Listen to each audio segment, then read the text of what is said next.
భోగాపురంలో airport అన్నటువంటి బీజం వేసినటువంటిది మన విజనరీ లీడర్, మన ముఖ్యమంత్రి వర్యులు శ్రీ నారా చంద్రబాబు నాయుడు గారు.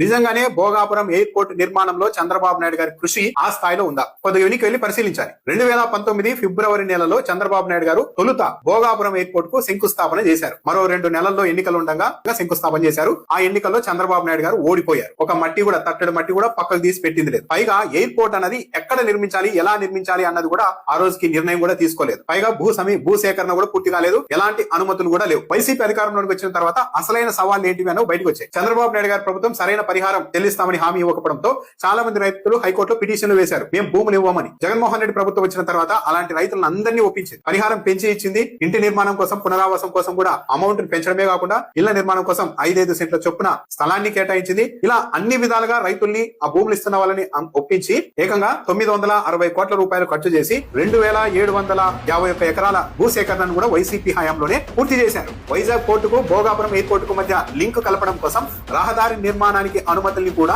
కేంద్ర మంత్రి గడ్కరీని ఒప్పించి జగన్మోహన్ రెడ్డి హయాంలోనే 2023లో తెచ్చారు. 2020 జూన్ నెలలో ఎయిర్పోర్ట్ నిర్మాణానికి సంబంధించి రాష్ట్ర ప్రభుత్వం జిఎంఆర్ సంస్థతో ఒప్పందం కూడా చేసుకుంది. ఎయిర్పోర్ట్ నిర్మాణానికి అవసరమైన అనుమతులన్నీ కూడా వైసీపీ హయాంలోనే సాధించారు. ఇలా భూ సమీకరణ, పునరావాసం, కేంద్ర ప్రభుత్వం నుంచి అన్ని అనుమతులు, నిర్మాణ సంస్థ ఎంపిక, ఇవన్నీ కూడా రోడ్ల నిర్మాణం, కనెక్టివిటీ అన్ని కూడా అనుమతులన్నీ వైసీపీ హయాంలోనే తీసుకొని వచ్చి ఆ తర్వాత జగన్మోహన్ రెడ్డి 2023 మే నెలలో శంకుస్థాపన చేశారు.